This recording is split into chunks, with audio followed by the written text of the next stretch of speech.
እንዲህ በማረም ተዘርፍ ያለው አለች ነው ያልኩት። ኖ አሁን የተባለው ምንድነው? ሳይከፈላቸው እነዚህ ሰዎች ለቤተ ክርስቲያን አይሰሩም ነው የተባለው። ይሄ ነገር ስህተት ነው ወይስ ልክ ነው? ይከፈላቸው። አሁን ይኸውልህ እኔ ያለሁበት ሎዛ ኢቨንት የሚባላል። ሎዛ የሚሆን ምን ተከፍሏችሁ ነው? አይደለም ደሜ አስማኛ። አዳምጠኛ። በሎዛ ኢቨንት ስር በነፃ የምንሰራው አለ፣ ደግሞ የሚከፈል አለ። ቤተክርስቲያን የምትከፍለን አለ። ገባ? ቤተክርስቲያን ስከፍለን ግን ቤተክርስቲያንን ዘርፈን አይደለም። ተዘርፍ ያለው ያለ አግባብ ወጪ አውጥቼ ነው ብላ አይደለም፣ አምናበት። ገባለም? የሀገረ ስብከቱ ተመልክቶ አምናበት ሳይሆን አምናበት አይደለም። ልንገርህ እኔ ለምን እንደሆነ እናንተ ሶሻል ሚዲያ ላይ ስላላችሁ ልዘግብ ነው። አምናበት ሳይሆን ሶሻል ሚዲያ ላይ ስላላችሁ አቅም በተወሰነ መልኩ ስላላችሁ ያንን በነፃ ብትላችሁ ቤተክርስቲያን ላይ እሺ ብላችሁ ስለማታደርጉት ክፍያችሁ ሁሉ ተይዞ የሚደረግ እሺ ብለን ሰርተናል። ነገርኩህ እኮ እሺ ብለን ሰርተናል አለ። ዝርዝሮች ሁሉ አሉ። እሺ ብለን የሰራናቸው ማለት ነው። ነገር ግን አሁን ያልመጣው መረጃ ምን መሰለህ? ቤተክርስቲያን እነዚህ ቲክታከሮች ኢቨንዞ ሎዛ ሚዲያ አጭበርብሮኝ ይህን ያክል ገንዘብ በዘበዘኝ፣ ይህን ያክል ገንዘብ ዘረፈኝ ብላ አንድ ቤተክርስቲያን ለክስ የቀረበች የለችም። አንድ ሎዛ ሚዲያ ወንጌላዊ ሚዲያ ነው ወይስ አይደለም? የኦርቶዶክስ ወንጌላዊ ሚዲያ ነው። ኩነት አዘጋጀው ማለት ምንድን ነው? ኩነት አዘጋጅ ማለት ፍቃድ ያለው በሲኖዶስ ፍቃድ ያለው አንደርስታንድ። ግን ሌላም ነገሮች ያዘጋጃል ከወንጌል ውጭ። ስለዚህ ምንድን ነው ለኦርቶዶክስ የሚጠቅማል? ለኦርቶዶክስ የቄሳርን ለቄሳር የእግዚአብሔርን ለእግዚአብሔር ስጡ አይደል እንደሚለው ምን አገባ? አዳምጠኝና አሁን ምን አለ ሎዛ ሚዲያ በገንዘብ የሚቀበለው አለ፣ በፐርሰንና በኮሚሽን ሳይሆን ማለት ነው። ለሻይ ለትራንስፖርት ተብሎ የሚሰጠን አለ። ገባ? አንድ እሱ ነው። ሁለተኛ ነገር ደግሞ በነፃም ደግሞ ሄደን ቤተክርስቲያንን በነፃ ሄደን ለስጋችንም ለመንፈሳችንም ነው ምንሰራው። ለስጋችንም ለመንፈሳችንም ምንሰራው። ነገር ግን አሁን ምን መሰለ ችግሩ? ቤተክርስቲያን ተነስታ ይሄኛው ለምሳሌ ግን ሎዛና ቲክታከሮቹ በዚህ ያክል ገንዘብ አጭበርብረውኛል፣ አምታተውኛል፣ ሰርቀውኛል፣ ይህን ያክል ገንዘብ ካላመጣሽ አንሰራም ብለውኛል ብላ የከሰሰችን የለም ነው። ከዚያው ባሻገር ግን ራሳቸው ካህናቶቹ እኮ ይናገራሉ። ራሳቸው እኛ አይከፈላቸው አይደለም። እሱማ ያለ የሚኖርማ አለ፣ የሚያጭበረብርማ የለም አትለኝም። ኖ የሚያጭበረብርማ የለም። ለምሳሌ እኔ ከጠየቀኝ የዓለማዊ ነገር ኦርቶዶክስ እንደ አንድ ቤተክርስቲያን የዓለማዊ ነገሮችን ማሳተፍ የለባትም። ዳት ቦያያ አሁን በፔንቴ የዓለማዊ ነገር ቢሳተፍ አለፋታቸው። የዓለማዊ ነገሮች ምናምን የኢቨንቱ አሰራር ነው። እንዴት የኢቨንቱ አሰራር ትለኛለህ? ግመል የሚያክል ኃጢአት ይዟል። ግመል የሚያክል ግመሉን ተው። አሁን የቤተ ክርስቲያን በቤተ ክርስቲያን መሆን አለበት የለበትም? ይሄን መልስልኝ። አሁን አንተ ችግር ምንድን ነው? ይገባኛል። ዘፋኞች አርቲስቶች መምጣት የለባቸውም ነው ያንተ። የለም 4 ነጥብ። በቃ ከዛ ባሻገር ሌላ ጥያቄ የለብህም? አዎ ሌላ ጥያቄ አለኝ። ሳይከፈላቸው ዘፋኝ ምንም ሊያደርግ አይመጣም። ሆዱን ብሎ ነው። ምንድነው ሌላ ጥያቄ አለ? ጥያቄ አይመለከተውም። ሎዛ የሚባለው የቤተ ክርስቲያን አካል አይደለም። ወንጌልን ብቻ ሳይሆን ዘፋኞችን ገለመሌ ነው ያለ እኮ። በምን አውቅ እንዳይደለ አይደለም አይደል? አሁን መረጃው ምን አለ መሰለህ? የለም መረጃው እንደሌለ የሚያስታውቀው ምንድን ነው? ከሲኖዶስ ሎዛ ኢቨንት ብቻ ነው ፍቃድ የተሰጠው። ሎዛ ኢቨንትን ሲኖዶስ እንዴት ፍቃድ ሊሰጡ ቻሉ? ዘፈን ሙዚቃ የሚያዘጋጅ ለምን ቻለ? ለ16 ዓመት ሎዛ የራሱ የሆነ ዩቱብ አካውንት አለው። የራሱ የሆነ ለምን ለ100 ዓመት አይሆንም? ቤተ ክርስቲያን አዲስ አበባ በንጹህ ነገር መስራት የለባትም? ምን አገባ? አዳምጣለሁ። እያዳመጥኩ እየጠየቅኩ እኮ። ስማኛ፣ ለምን እንደተሰጠው ኤቨንት ሆነ። ከዩቱበር ወደ ኤቨንትነት ተቀየረ። አያገባውም። ኦርቶዶክስ ሙሉ ልጆች አሏት። በሚሊየን የሚቆጠር ኃይል ነግር ነው። በሚሊየን የሚቆጠር ምዕመናን ያላት፣ በሚሊየን ሰዎች ያሏት አንድ የዓለም ነገርን አቀላቅላ መስራት የለባትም። ይህን ነግራል። የለባትም። በኦርቶዶክስ የበቁ መልካም ሰዎች አሏት፣ መልካም ልጆች አሏት። በልጆቿ ቤተ ክርስቲያን ታሰራለች እንጂ ሎዛ ኢቬንት አርቲስት ምናምን እያመጣ ታሰራ። አንድ አዳምጠኝ። ኦርቶዶክስ ጻድቅ ብቻ ነው ኃጢአተኛ የለባትም። ኦርቶዶክስ አልወጣኝም፣ ማንም አላለ። ጻድቁም ኃጢአተኛውም ስራ መስራት አለበት የለበትም? ለቤተሰብ ስራ የሚሰራው በማን መሰለ? በአባቶች ታዞ ቴንኪዩ አባቶች አዘዙ። ኃጢአተኛውንም አባቶች አዘዙ፣ ጻድቁንም አባቶች አዘዙ። መስራት አለበት የለበትም? መስራት ያለበት አሁንም ስማኝ፣ ኦርቶዶክስ የራሷ ወንጌላውያኗን ጠርታ በእነሱ አስፈርማ እነዛ በቤተ ክርስቲያን አገልግሎት ልጨርስ በቤተ ክርስቲያን አገልግሎት ያሉ ሰዎች ይሄንን ስራ ቢሰሩት ምን አያደርጋትም? በሌላው እንድትተች አያደርጋትም። ቤተ ክርስቲያን ላይ የታወቁ ዲያቆኖች፣ ቄሶች፣ አስተማሪዎች ቆይ አንድ ሰከንድ ላወራ እና ተመልሳል። እነሱን አድርጋ ለእነሱ ኃላፊነት ሰጣ ቢሆን መልካም ነው።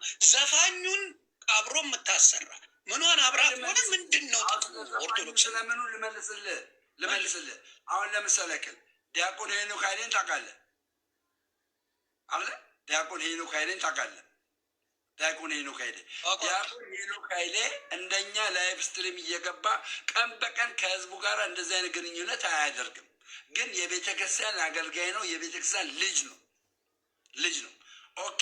በተመሳሳይ ደግሞ የሆነን ሰውን ተመልክተው የሚመጡ ህዝቦች አሉ፣ ኦርቶዶክሳውያን። አሁን ለምሳሌ ቅድም 140 ሰው ነበረ። አንተ ስለገባ 100 ሰው ጨመረ። ገባ? አንተም ብለው የመጡ ሰዎች ለቤተ ክርስቲያን የሚያስፈልግ ገንዘብ አለ። ፍቃደኛ የሆነ ሰው ኦርቶዶክሳዊ የሆነ ፍቃደኛ የሆነ ሰው ያንን ለቤተክርስቲያን የሚያስፈልገውን ገንዘብ በአንተ ስም የሚመጣውን ሰውዬ እኛ እንቀበልና ለቤተክርስቲያን ገቢ እንዲያደርግ እናስደርገዋለን። ይሄ የሚዲያው አሰራር ነው።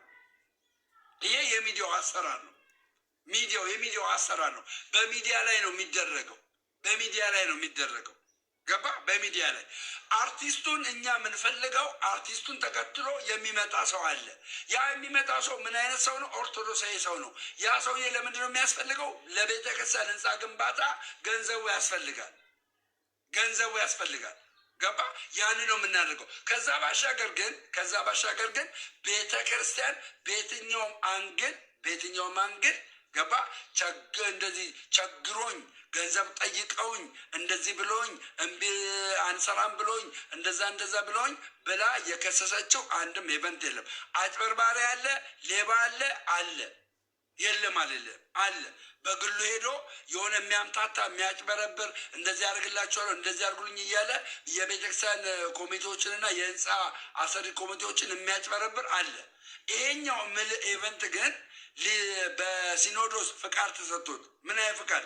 በስርህ ቲክታከሮችን አስገብተ፣ ታዋቂ ኦርቶዶክሳውያንን አስገብተ፣ እነሱን ተከትሎ የሚመጡ ህዝቦች ደግሞ ለቤተ ክርስቲያን ገንዘብ እንዲያስገቡ እንደዛና እንደዚህ ይደረጋል ተብሎ ይነገራል። ስለዚህ አንተ ያቀረብከው መረጃ እኛ ላይ ያቀረብከው መረጃ ውሸትና ውሸት ነው ማለት ነው። ለዛ ነው በዚህ ማልስማማውን ልንገርህ። አርቲስቱን አይቶ ምኑን አይቶ ቤተ ክርስቲያን የሚመጣ ገንዘብ የሚያዋጣ ምናምን የሚባል ነገር አልስማማ። አስጨርሰኝ። ቆይ ሚውት አድርጌን ያዳምጥ። ቆይ አዳምጥ። ልንገርህ፣ አንተ መጽሐፍ ቅዱስ አንባቢ ነህ። ኢየሱስ ክርስቶስ ምንም ሳይኖራቸው በ5 እንጀራና በ2 ዓሣ 5,000 የመገበ አምላክ ነው። 5,000 መግበዋል። ስለዚህ እነዛ ደቀ መዛሙርቱን ሲጠራቸው አብሮ ሲያደርጋቸው በወንጌሉ ሰብኮ እንጂ በማንም ወሮ በላ ሰብኮ አርቲስት ሙዚቃ ከዛ በኋላ ሄዶ ለሚጨፍረው ተደርጎ አይደለም የሚደረገው። አይሆን የኛ አሰራር ልክ አይደለም። አንተን አይመለከተህማ። አልተመለከተ ለምን አስገባህ? አይደለም አባባል ገባ። ለምን አስገባህ? ምንድነው የምታወራው? አንተ ያቀረብከው ሚዲያ ላይ አንተ ለምንድን ነው የምታወርደው? ያብስራ ለምን ታወርደዋለህ? ለምን ታወርደዋል? ያብስራ ሞሬተርነትን አንስቼብሃለሁ። ለምን አወረድከው? ለምን ታጣለህ ሰው ከሰው?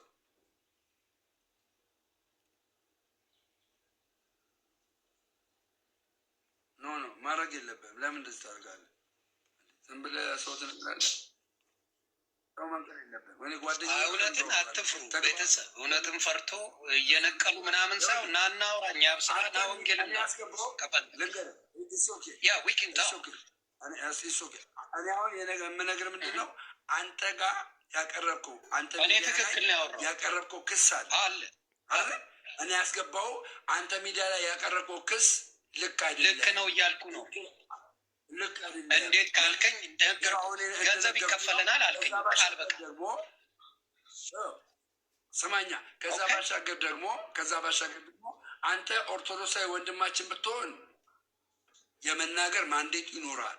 በሰው ቤት ገብተህ በሰው ሃይማኖት ውስጥ ገብተህ ሌሎቹ ከማለት አኳያ ሌሎቹ ያውሬለን ስለኛ የእናንተ ሲሆን አይቻልም የሚባል ነገር አለ እንዴ? የእናንተ ሰዎች ስለ ፕሮቴስታንት ጥቅም ሲያወሩልን እንዴ? ስለ ሁሉ ነገር ስለ ህንፃ ግንባታ አይደለም፣ ስለ ዘይት ሸጥ ምን ሸጠ እያልክ ብዙ ነገር ትሉ የለም እንዴ? ማን ተናግሮ ያውቃል? እነሱንም አንተም ትቃወማለህ እኮ። ኤግዛክትሊ አንተ ከመቃወም አለብህ። ቴንኪው። አየህ እኔ አሁን እቃወማለሁ። ጴንጤ ጋር ዘይት የሚሸጥ ሌባ ነው እያልኩ እኔ መቃወሙንም ተቃወም። እኔ የደገፍኩትን ነገር ያለምንም ማስረጃ ነው እኮ የምትቃወሙ። የመረጃውን ያልኩ መረጃው በትክክል ነው የምነግርህ። ደውለውልህ መረጃውን በትክክል ነው እኔ የምነግርህ። መረጃ ምንድን ነው ያልከው? አርቲስቶች ይሳተፉበታል። ምን ያርግ መሰለ? ቤተ ክርስቲያን ብዙ ቄስ፣ ብዙ መልካም አገልጋዮች፣ ብዙ ነገር ባሉበት ገብቷል። ብዙ ነገር ባሉበት ሰው አታስገቡ። ከዚህ በኋላ ሰው አታስገቡ። ሞረዴሮች እየሰማችሁኝ፣ ሰው እንዳታስገቡ። ሰው እንድታስገቡ አልፈልግም። ስለዚህ እኔ አሁን የምትመልስልኝ ምን መሰለ? እኔ እያልኩ ያለሁት ኦርቶዶክስ የሚወዷት የሚኖሩላት አባቶችም ዲያቆናትም ሁሉ ባለበት ያላት። አሁን ለምሳሌ መዝሙረ ያሬድ ሶሻል ሚዲያ ተጠቃሚ ነው። ዲያቆን አማኑኤል ሶሻል ሚዲያ ተጠቃሚ ነው። ሌሎችም ሶሻል ሚዲያ ላይ የሚጠቀሙ ወንጌል የሚያስተምሩ አባቶች አሉ፣ ወንድሞች አሉ። በእነሱ ማድረግ ኦርቶዶክስ ትችላለች? አትችልም እኮ። አንተ ለምን አገባኝ? አንተ ይህን ለመናገር ምን ማንዴት አለ? ኦርቶዶክስ ነህ? ምን ማንዴት አለ? ራሳችሁ ይዛችሁ መጣችሁ ስትባሉ ነው አስተያየት የሰጠ ነው ተባላችሁ። በቃ ስለዚህ አሁን ይህንን አስተያየት የመስጠት እንትኑ የለህም። መብቱም አለኝ የመስጠት እንዴ። በቤተክርስቲያናችንማ መግባታችን አለዛ አለምጠላ ወደ ቤተክርስቲያን ተመለስ። እኛን ሞልጫት ነው እና ወደ ቤተክርስቲያን ተመለስ። እኛ እነዝረፋት ነው ጭቡት አልገባኝ። ሁለተኛ ቤተክርስቲያን የኃጢአተኞችም የጻድቆችም ቤት ናት። በትክክል ቴንኪው። ጻድቁም ኃጢአተኛውም ለሚወደው ቤተክርስቲያን መስራት አለበት። በምኑ? በገንዘቡም ገባ፣ በመንፈሳዊ ነገሩም መስራት አለበት። ስለዚህ ይህን ስራ ሲሰራ አንተ ኃጢአተኛ ነህና የአንተን ገንዘብ አልፈልግም አትልም አላለችም። የተባለውን አትዘውሩ። የእናንተ ችግር ምን መሰለህ? ለመናገር አርቲስቶችን እኔ ያልኩ ያለሁት ወዴት መቀየር ነው ደሞ። እኔ ያልኩት የቤተ ክርስቲያን አባቶች ያሰባስቡ፣ አርቲስቱ አይደለም ያሰባስቡ። በእነሱን መታዘዝ ያለበት ቆይ ለእኛ ድሎ እነሱ ማሰባሰብ ያለ አትሰማማ። ችግሩ እኮ አታዳምጠኛ። ሰምተህ መረጃ ብትሰጠኝ ደስ ይለኛል። እኔ ያልኩት ምንድን ነው? የቤተ ክርስቲያን አባቶች፣ ዲያቆናት፣ እንዲሁም ቄሶች፣ ቀሳውስቶች፣ እውቀት ያላቸው አስተማሪዎች እነሱ አሰባሳቢ የሆኑ ከዛ ደግሞ እነዚህ ምዕመናን ያሰባስቡ። እሱን ጥሪ ተቀብለው ምን ያደርጉ? የፈለጉትን ይስጡ ነው እያልኩ ያለሁት እኔ። ይህ ልክ ነው ወይስ? አንድ ነገር ልንገራችሁ። ዮኒ ቤተክርስቲያንን እየሰደበ አይደለም። አሁን እኔ ቤት ገብቶ ቤተክርስቲያን እየሰደበ ሳይሆን ሀሳብ አስተያየቱ ነው እየሰጠ ያለው። ምንድነው እያለ ያለው? አባቶች፣ ካህናት፣ ዲያቆናት ገንዘቡን ይሰብስቡ፣ ከዛ ባሻገር ግን የሚዲያ ሰዎች ገንዘብ አይሰብስቡ እያለ ነው። ያልገባው ነገር ዲያቆናት፣ አባቶች፣ ካህናት የቤተ ክርስቲያንን መንፈሳዊ አገልግሎት ያገለግላሉ።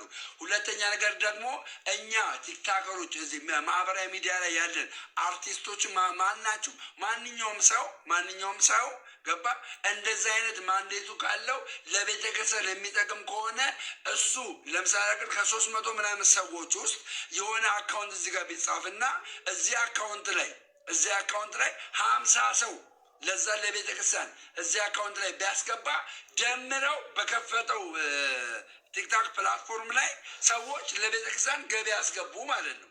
ይሄ ጥቅም ነው። ይህንን ስላዩ ነው አባቶች እናንተ እንደዚህ አይነት ነገር አድርጉ የሚባለው። ሁለተኛ ነገር ደግሞ ዮኒ ማኛ ምንድን ነው? ሁለተኛ ነገር አንተ ካለው ከህዝቡን ጥያቄ አኳያ ፕሮቴስታንት ነህ። ስለ ኦርቶዶክስ ተዋሕዶ እንዲና እንዲያርጉ ብለህ መልካም ሀሳብን መስጠትም አችልም። አንተ መቃወም ያለብህ መጽሐፍ ቅዱስ ላይ ያለን አመለካከት ይዘህ ትክክል ያልሆነውን ኦርቶዶክስ በመጽሐፍ ቅዱስ በዚህ አይነት መንገድ ስታለች ብለህ ነው እንጂ መናገር ያለብህ። ይሄኛው ሀሳቤ ካለ እኮ ውስጥ ኦርቶዶክሳዊነት አለ ማለት ነው። ስለዚህ ወንድሜ ኢንቫይት አደርግሃለሁ ወደ ኦርቶዶክስ እንድትመጣ። ኢንቫይት አደርግሃለሁ። ለምን ከውስጥ አልወጣችም? ድንግል ማርያም ልብ ውስጥ ተደብቃለች። እዚህ ልብ ውስጥ ቀኝ ልብ ውስጥ ድብቅ ብላለች። ቀኝ ልብ ድንግል ማርያም ካለች አንድ ነገር ታስረዳኛለህ? ድንግል ማርያም ውስጥ የተደብቃለች። ድንግል ማርያም የኢየሱስ ክርስቶስ እናት ናት። በጣም የምትወደድ የተከበረች ናት። ግን እስቲ አማልዳቸዋለሁ ያለችውን አምጣና ልቀበለው። ቀለል አድርጌ ልጠይቅ። አይ አማልዳቸዋለሁ ለእናንተ ጸልያለሁ ያለችውን ቅድስት ድንግል ማርያም አምጣትና ልቀበላት። አሁን ወደ መንፈሳዊ ነገር ዞርን። አልከኛ ራስ ተቀበል ልብ ውስጥ አለች ምናምን አልከኝ። አይ ሴድ ኦኬ አውልዱ ግን አሳየኝ። ለእናንተ ጸልያለሁ እናንተን አማልዳለሁ በጸሎት ያለችዋን አሳየኝና ይኸው ልቀበል። እዚህ መጽሐፍ ቅዱስ ላይ ለምሳሌ ስላሴ የሚል መጽሐፍ ቅዱስ ላይ ተጽፎ አታገኘው። 66ቱ ላይ ስላሴ የሚል አልጠየቁም። ነገር ግን ቆይ ስማኛ አዳምጠኛ። ነገር ግን ማለት ትችላለህ የፈለግከውን። እኔ የጠየቅኩትን ብቻ ነው ማውራት።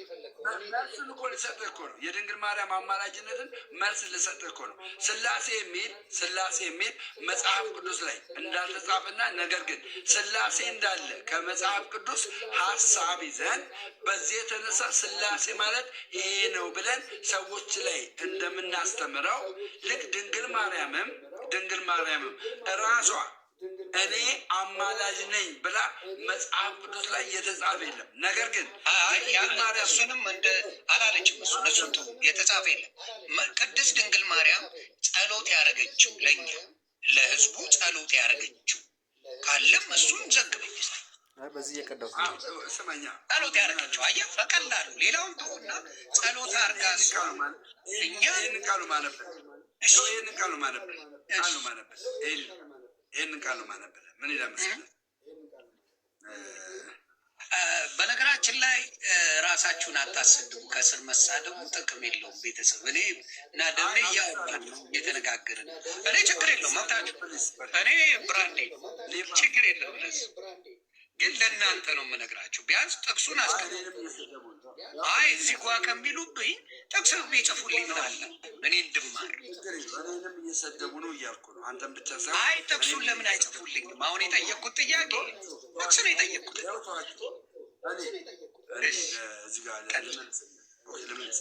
ድንግል ማርያም ለእኔ የምትጸልይልኝ የምትማልድልኝ ከምን የተነሳ ነው? ከዚህኛው ጥቅስ የተነሳ ነው። ምን ከሚለው ጥቅስ የተነሳ?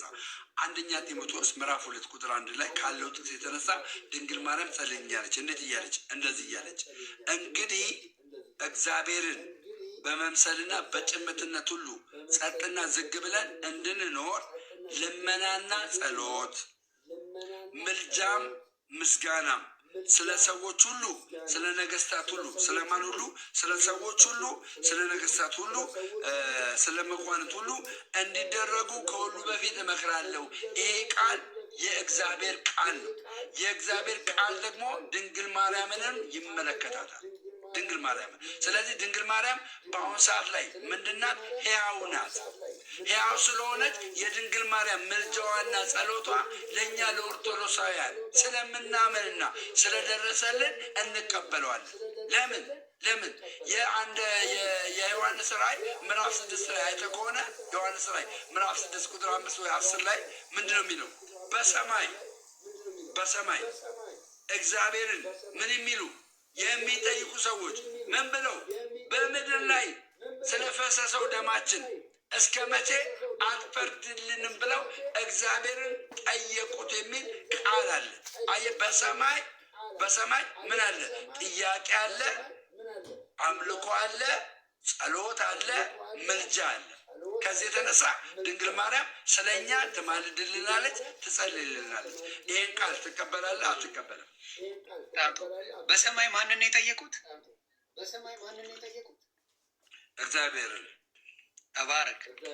ስለዚህ አንተ እያልክ ያለው ማርያምን እያልከኝ ክላሽ አያደርግ ማለት ማርያም አልሰማኝም እኮ ማርያም ስለ እኔ ትማልድልኛለች፣ ትጸልይልኛለች እያልኩ ነው እኮ።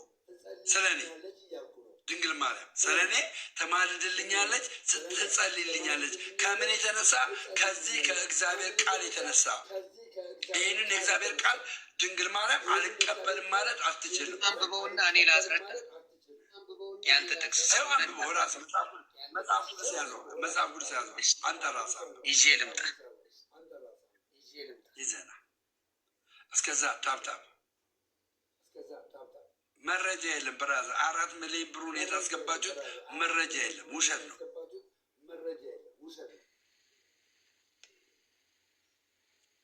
ሞኪንግ አረ ምንም እኔ ያይኑዬ እኔ ወንድምሽ ጀግና ኦርቶዶክሳዊ ነኝ። ማርያምን ጀግና ማንም ባችለር ዲግሪ ያለው ሰው ይምጣ በኦርቶዶክስ አስተምሮ በተለይ ነገረ ክርስቶስ ላይ ኔሮሎጂ ላይ የሚፈልገውን ጥያቄ ጠይቀኝ። ማርያምን በጣም ተባረክ።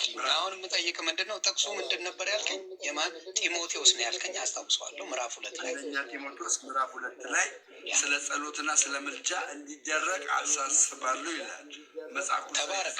ምዕራፍ 2 ቁጥር ስንት ላይ? 1 ላይ። እሺ ምን ይል መሰላችሁ? እኔም ደግሞ ሳወራ አዳምጫለሁ፣ በደምብ ታዳምጠኛል።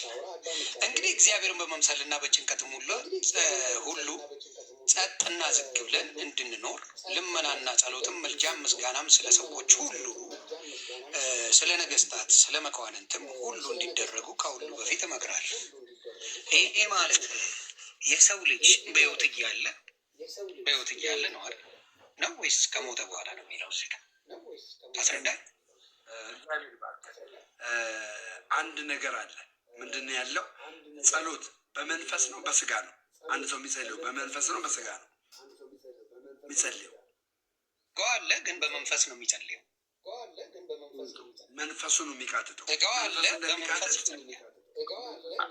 መንፈስ እንደሚቃትት መጽሐፍ ቅዱስ ማስረጃ ስላለኝ ማለት ነው። መንፈሱ እንደሚቃትት። ስለዚህ የሰው ልጅ ስጋው ነው የሚሞተው፣ መንፈሱ ነው የሚሞተው። ጥሩ። መጽሐፍ ቅዱስ ሲናገር ምን ይላል? መጽሐፈ መክብብን ላሳይ እችላለሁ አውጥቼ። ከሞተ ሰው ውሻ ይሻላል ይላል። አይ የሚለውን ነው ማለት ነው። አንተ ስላልከኝ እኔም በደንብ ተዘጋጅቼ ስለምመጣ ችግር የለም። መጽሐፍ ቅዱስ ምን ይላል? ስለ ሞት ስለምናምን ላልከው እኔ ላውጣው። እሺ ቆይ አንተ ስላልከኝ እኔን አዳምጠኛ። በክርስቶስ ያመነ አንድ ሰው ስጋው ነው የሚሞተው፣ መንፈሱ ነው የሚሞተው? በክርስቶስ ያመነ የሚሞተው ስጋው ነው፣ ስጋችን ነው የሚሞተው። መንፈሳችንስ? መንፈስ ሳይሆን ነፍሳችን በሚል ይስተካከል። መንፈሳችንስ? ነፍሳችን በሚለው ነፍሳችን ምን ይሆን መሰለህ? በክርስቶስ ያመኑት ጠየቀኝ አይደል? መልስ በክርስቶስ ያመኑት ዳግመኛ እንደ ኃጢአት ያለ ኃጢአት ይታይላቸዋል ይላል። በክርስቶስ ያልሆኑት በሲኦል ይሰቃያሉ፣ ፍርድ ነው የሚጠብቃቸው። ይሄ ነው መጽሐፍ ቅዱስ። ግን አሁንም ስማኝ፣ ዕብራውያን ላይ ነው የማወጣልህ። ቆይ ዕብራውያን ምዕራፍ 9 ቁጥር 27 ላይ አወጣልህ። ቆይ እንጨርሳለን። ዕብራውያን ምዕራፍ 9 ቁጥር 27 ላይ አንብብልህ። ምን ይላል? ለሰዎችም አንድ ጊዜ መሞት። ምዕራፍ 9 ቁጥር 27 ለሰዎችም አንድ ጊዜ መሞት ከእርሱ በኋላም ፍርድ እንደተመደበባቸው ይላል። ከዛ በኋላ ምን ይላል? እንዲሁ ክርስቶስ ደግሞ የብዙዎችን ኃጢአት ሊሸከም አንድ ጊዜ ከተሰዋ በኋላ ያድናቸው ዘንድ ለሚጠባበቁት ሁለተኛ ጊዜ ያለ ኃጢአት ይታይላቸዋል ይላል። ተሰዝዋል በክርስቶስ የሚጠባበቁት እንጂ በማርያም በቅዱሳን በገለመሌ የሚል የለም። ኢደዝን ሳይደ የሚለው በክርስቶስ ነው። የትኛውን አንተ ላልከኝ ነው? ለሞት አልከኝ። ነፍሳቸው ገለመሌ ትለኛለህ። አሳየው። በምናቸው ይጸልያሉ አልኩ። በመንፈሳቸው አልከኝ። ትክክል። ስጋ ሆኖ በመንፈሳቸው ይጸልያል። በመንፈሳቸው ይጸልያል። በመንፈስ ቅዱስ ነው የሚጸልዩት። ያው ነው ያው አይደለም ወይ? በመንፈሳቸው አይደለም፣ በመንፈስ ቅዱስ ተራዳይነት ነው የሚጸልዩት ነው ማለት። እሺ ኦኬ። በመንፈስ ቅዱስ ተራዳይነት የእነሱ መንፈስ የላቸው። ምኖቹ ሰዎች መንፈስ ሰው መንፈስ የለው። ሰው መንፈስ የለው እንዴ? ለተቀበለው ነው ያለው፣ ላልተቀበለው የለው። ሰው መንፈስ የለው ማለት አጭር ነው። ላልተቀበለው ሁለት አይነት መንፈስ አለ። ቅዱስ መንፈስ አለ፣ እርኩስ መንፈስ አለ። እርኩሱም ሊኖር ይችላል፣ ቅዱሱም ይኖራል። መንፈስ ነው። እርኩስ መንፈስ የሰይጣን መንፈስ ነው። ትክክል። ሶስተኛ ደግሞ የሰው ልጅ መንፈስ አለው የለው? የሰው ልጅ መንፈስም አለው ነገርኩህ። አዎ፣ ስለዚህ መንፈስ አለው። እርኩስም አለው፣ ቅዱስም መንፈስ አለ። ቆይ እኔ ስለ ሰው ልጅ መንፈስ ቆይ ትላለህ። በደንብ ነው የምመልሰው። አሁን የሰው ልጅ በመንፈሱ ነው የሚጸልየው አይደለም እያልኩ ነው። መጀመሪያ ያ ጢሞቴዎስ ያልከኝን ላብራራለህ ስል እምቢ አልከኝ። አልፈለሱን አሁን እዛ ላይ እኮ ነው ያለ። በግልጽ እኮ ተነጋገርን። አንደኛ ጢሞቴዎስ እሱ እንደሚለው ምዕራፍ 2 ላይ ይኸው ያነበበውን ይኸው ምንም ስለመሞት ስለምናምን አይናገርም። የሰው ልጅ ጸሎት እንደሚያደርግ ቆይ ላነበዋ። ለምን ታኮርፋለህ? አነበብኩ እኮ። እሺ ምንድን ነው የሚለው እዚህ ጋር? ስለመሞት ተናገረ ወይ? ስለ ምልጃና ስለ ነገስታት አልከኝ። ከሞቱም በኋላ እሺ አውራና ነው የሚውት አድርጌ እኔ ላውራ። ቀጥል። ከሞቱም በኋላ እዚህ ጋር እነዚህ ሰዎች ከሞቱም በኋላ ሕያው ስለሆኑ የሚጸሉት ምድር ላይም በመንፈስ ስለሆነ ሰማይም በመንፈስ ስለሆነ ሰማይ ያለው ብልትም ምድር ላይ ያለው ብልትም አንድ አካል ስለሆነ በዚህ በአንድ አካል ውስጥ በመንፈሳቸው ስለሚጸልዩ ገባ? ጸሎት አይቋረጥም፣ ምልጃም አይቋረጥም። ጸሎትና ምልጃ ይቋረጣል የምትል ከሆነ ጸሎትና ምልጃ በስጋ ሰው ከሞተ በኋላ ይቋረጣል የሚል መልስ ይዘህልኝ ትመጣለህ ማለት ነው። ቴንክ ዩ። መጽሐፍ ቅዱስ የሚለውን ዮኒ ማኛ የሚለውን አይደለም አነብላችሁ። ቅድምም አንብቤዋለሁ፣ አሁንም እደግመዋለሁ። ከዛ መጽሐፈ መክብብንም አነብላችኋለሁ። የሰው ልጅ ከሞተ በኋላ እሱ የሚለውና መጽሐፍ ቅዱስ የሚለውን አብረን እናየዋለን። የሰው ልጅ ከሞተ በኋላ ምንድን ነው ያለው? የሰው ልጅ ከሞተ በኋላ ቀጥታ ሰዎች አንድ ጊዜ መሞት ከእርሱ በኋላ ፍርድ እንደተመደበባቸው ይላል። ከሞትም በኋላ ምንድን ነው ስራችን? ፍርድ ነው የሚመደብበት። ሞትን አይደለ? አንድ ሰው ሞተ፣ ዮኒ ማኛ ሞተ፣ ፍርድ ይመደባል። ግን ከዚህ ለየት የሚያደርገው ምንድን ነው? እግዚአብሔር የተባረከ ይሁን። ለሰዎችም አንድ ጊዜ መሞት ከእርሱ በኋላ ፍርድ እንደተመደበባቸው ይላል። ከዛ በኋላ ምን ይሆናል? እንዲሁ ክርስቶስ ደግሞ የብዙዎችን ኃጢአት ሊሸከም አንድ ጊዜ ከተሰዋ በኋላ ያድናቸው ዘንድ ለሚጠባበቁት ለሁለተኛ ጊዜ ያለ ኃጢአት ይታይላቸዋል። በክርስቶስ ያመኑት ምን ይሆናሉ? ይድናሉ። በክርስቶስ ያላመኑት አለቀ። ይሄ ነው ታሪኩ። እዛ ሆነው ይጸልዩላቸዋል እያሉ ዋት ያደርጓቸዋል። ተሰዘፍራ ለምንድን ነው የሚጸልዩት?